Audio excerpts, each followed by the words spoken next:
Welcome back to my channel நண்பா. நம்ம இன்னைக்கு பேர்லெஸ் மார்ஷல் ஸ்பிரிட் அனிமோடைய 36வது எபிசோட பத்தி பார்க்க போறோம். எபிசோடோடைய ஸ்டார்டிங்ல 2 பேரும் எங்கேயோ நடந்து போயிட்டு இருக்காங்க. இந்த இடத்துக்கு எதுக்கு கூட்டிட்டு வந்தீங்கன்னு ஃபேங் கேக்குறான். நீ 9th லெவல் மிஷனை முடிச்சதுனால அவுட் செக்டோடைய கிராண்ட் எல்டர் உன்னை பார்க்க விரும்புறாருன்னு அவன் சொல்றான். அவுட் செக்டோடைய கிராண்ட் எல்டரான்னு ஃபேங் கேக்குறான். ஆமான்னு சொல்லிட்டு அவனுடைய பவரை அனுப்புறான். பார்த்தா யாரோ வந்து நிக்கிறாங்க. கீழே உட்காந்து வணக்கம்னு சொல்லிட்டு டே நீ என்னடா இன்னும் நின்றுட்டு இருக்கன்னு அவன் சொல்றான். அதை கேட்ட உடனே ஃபேங்கும் உட்காந்து வணக்கம் சொல்றான். உனக்கு கொடுத்த வேலையை கரெக்டா முடிச்சிட்டியான்னு கிராண்ட் எல்டர் கேக்குறாரு. ஃபேங் சீக்கிரமா அந்த ரத்த டிராகன் மரத்தை வெளியில ஏறான்னு அவன் சொல்றான். ஃபேங்கும் பேக்ல இருந்து எடுத்து அவன் கிட்ட கொடுக்கறான். அவன் அவருக்கு முன்னாடி அனுப்புறான். வேறாண்ட மட்டும் கொஞ்சம் டேமேஜ் ஆயிருக்கு, ஆனா இதுவே போதும்னு அவரு சொல்லிட்டு கொடுத்துட்றாரு. இவரு தான் இந்த வேலையை முடிச்சாரான்னு கேக்குறாரு. நான் ஃபேங் அவுட் செக்டர்ல இருந்து வரவங்களை பார்த்ததுல சந்தோஷம்னு ஃபேங் சொல்றான். அப்ப ரான்சங்கிலிங்க தோக்கடிச்ச ஃபேங் நீதானா?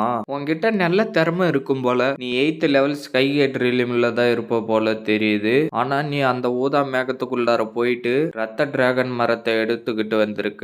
அதனால நான் உனக்கு ஒரு பரிசு கொடுக்கலான்னு இருக்கிறேன். அந்த பரிசு உனக்கு ரொம்ப யூஸ்ஃபுல்லா இருக்குன்னு கிராண்ட் எல்டர் சொல்றாரு. அவன் ஏதோ பில்ஸ் பாக்ஸ் வர வச்சு எடுத்து ஃபேங் கிட்ட கொடுக்கறான். இது உன்னுடைய ரிலிம் பவர் அதிகரிக்க யூஸ் ஆகும். நீ போட்டியில ஜெயிக்க வாழ்த்துக்கள்னு சொல்லிட்டு அவர் மறைஞ்சு போயிடுறாரு. ஃபேங் உண்மையிலே நீ ரொம்ப அதிர்ஷ்டசாலி. இந்த ரிலீம் பவர் அதிகரிக்கிற பில்ஸ் ரொம்ப வேல்யூபிள் ஆனது. உனக்கு இது கிடைச்சதுல நீ ரொம்ப சந்தோஷப்படணும்னு சொல்லிட்டு அவர் அந்த இடத்துல இருந்து கிளம்பிடுறாரு. சீனா கட் பண்ணா ஃபேங் அவனுடைய வீட்டுக்கு நடந்து வரான். உள்ளார ஏதோ சவுண்டு கேக்குதுன்னு டோரை திறந்து பார்த்துட்டு என்ன இந்த மாரி இருக்கு, ஒருவேளை அதோடைய உருவம் மாறி இருக்குமான்னு சொல்லிட்டு எடுத்து பார்க்கறான். இதுக்கு முன்னாடி நான் இந்த மாரி ஒன்னு பார்த்ததே இல்ல, முதல்ல இதை திறக்கணும்னு சொல்லிட்டு வந்து வச்சுட்டு ஆன் சொன்னதை யோசிச்சு பார்க்கறான். ஃபேங் நீ அந்த பீஸ்டோடைய ஷீல்டை உடைக்கிறதுக்கு முன்னாடி உன்னுடைய ரத்தத்தை கொஞ்சமா அது மேல விடு, அப்பதான் அதோடைய மாஸ்டர் நீ தான் அதுக்கு தெரியும்னு ஆன் சொல்றாரு. அப்புறமா ஃபேங் அவனுடைய பவரை வர வச்சு கையில லைட்டா கீச்சிட்டு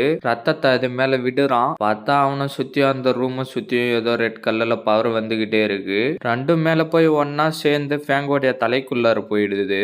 இதுதான் ஒப்பந்தமான ஃபேங் பார்த்துக்கிட்டு இருக்கிறப்பவே அதை உடைச்சுக்கிட்டு அது வெளியில வந்துடுது. இது வேலை செஞ்சிருக்கும் தான் நம்புறேன்னு சொல்லிட்டு உக்காந்து அதை தடவி கொடுக்கறான். வந்து அதை எடுத்துட்டு உன்னுடைய பவர் என்னன்னு எனக்கு காட்டுன்னு ஃபேங் சொல்றான். அது அவனையே பாக்குது.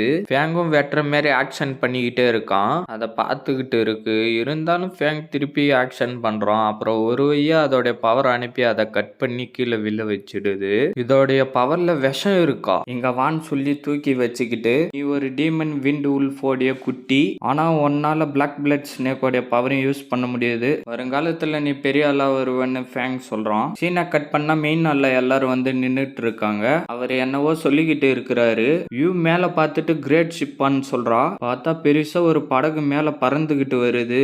இது ஒரு ஏரோப்ளைன் மாதிரி காத்துல மிதந்துகிட்டு வருதுன்னு ரான்செங்லிங் சொல்றான். அந்த போட்டுல துடுப்புலாம் வேற இருக்கு. மத்த மிருகங்களை விட இது ஏதோ பரவாயில்லன்னு ரான்செங்லிங் ஃபேங் கிட்ட சொல்றான். அந்த போட்டுல இருந்து ரேன் ஆன்டி எகிரி கீழே வராங்க. சிஸ்டர் ரேன் வணக்கம் நான் வந்து சொல்றான். இந்த முறை என்ன தவிர இன்னர் செக்டர்ல இருந்து ரேன் வராங்க, அவுட்டர் செக்டுக்காக எல்டர் வராரு. இவங்க 2 பேரும் தான் உங்களுக்கு துணையா இருக்க போறாங்கன்னு லீடர் சொல்லிக்கிட்டு இருக்கிறாரு. 2 பேருக்கும் வணக்கம் நான் அவனுங்க எல்லாரும் வைக்கிறானுங்க.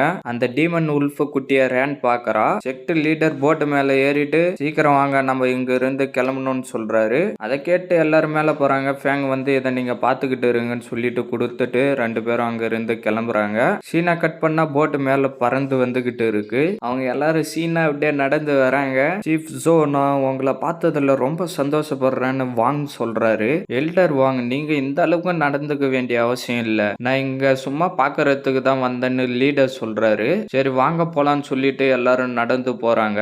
எல்டர் ரேன் உங்க செக்டர்ல இருந்து இவ்வளவு பேர் வந்திருக்கீங்க, அதே சமயம் கிங்கு செக்டர்ல இருந்து பொண்ணுங்களும் பலவீனமான ஜாவோ சிங் மட்டும்தான் வந்திருக்காங்க. நீங்க ஏதாவது கெட்ட எண்ணத்தோட இங்க வந்திருந்தீங்கன்னா என்னால அதுக்கு உதவ முடியாதுன்னு அவ சொல்றா. நான் ஃபர்ஸ்ட் டைமா அந்த மலையில சண்டை போட்டப்பவே எனக்கு தெரிஞ்சிடுச்சு உங்க கிங்மு செக்டர் சேர்ந்தவங்க தான் கெட்ட எண்ணத்தோட வருவீங்கன்னு எனக்கு அப்பவே தெரிஞ்சிடுச்சுன்னு ரான் சொல்றா. நீங்க இந்த விஷயத்த சொன்னதுக்கு அப்புறம் தான் எனக்கு ஒண்ணு ஞாபகம் வருது. நீங்க கிங்கியூ இல்லைன்னா ஏற்கனவே செத்து போயிட்டு இருப்பீங்க.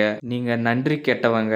எனக்கு யான் கிங்கியூவை நினைச்சா உண்மையிலே பரிதாபமா இருக்கு. உங்களை மாதிரி ஒரு கொடூரமான பொண்ணுக்கு போய் உதவி பண்ணி இருக்கிறாரேன்னு அவ சொல்றா. அதை கேட்டு கடுப்பாயி அவளுடைய பவரை வர வைக்கிறா. இத்தனை வருஷம் ஆகியும் இந்த பொண்ணு இந்த அளவுக்கு இருக்கிறாளேன்னு வாங் சொல்றாரு. தலைவர் ஜோவு கிங்யூ சீனியரோடைய ஸ்டூடெண்ட் வந்திருக்கிறாரான்னு அவ கேக்குறா. ஃபேங் முன்னாடி வந்து நான் சியான் ஃபேங்னு சொல்றான். நல்ல பையன், உங்க டீச்சர் மாதிரியே திறமை மட்டும் இல்லாம ரொம்ப அழகா இருக்கிறேன்னு சொல்லிட்டு எதையோ கொடுக்கறா. இந்த ஆன்டி கிட்ட இதை தவிர வேற எதுவும் நல்லது இல்ல, இது ஒரு சந்திப்பு பரிசா இருக்கட்டும்னு சொல்லிட்டு கொடுக்கறா. எவ்வளவு தைரியம் இருந்தா அதை வாங்க விடான்னு ரேன் கத்தரா. தேங்க்யூ எல்டர் ஆன்டின்னு ஃபேங் சொல்றான். யுவான் செக்டை சேர்ந்த ஃபேங்கான்னு அவன் சொல்லிக்கிட்டு இருக்கிறான். இவன் தான் என்ன செக்டை சேர்ந்த ரெண்டாவது மகனை கொன்னான்னு அவன் கத்துறான். அப்புறம் அவன் தனியா தான் வருவான், வச்சு செஞ்சிடலான்னு அவன் சொல்றான். புரிஞ்சது மாஸ்டர்னு பின்னாடிக்கிறவனுங்க எல்லாரும் சொல்றானுங்க. இதோட இந்த எபிசோடு முடியுது ஃப்ரெண்ட்ஸ். மறக்காம வீடியோக்கு லைக் போட்டுட்டு சேனலை சப்ஸ்கிரைப் பண்ணிட்டு பெல் பட்டன் ஆளு கொடுத்துருங்க. இந்த மாதிரி அனுப்பாகிற ஃப்ரெண்ட்ஸுக்கும் வீடியோவை ஷேர் பண்றேங்க. நான் உங்களை அடுத்த எபிசோட்ல மீட் பண்றேன். See you guys.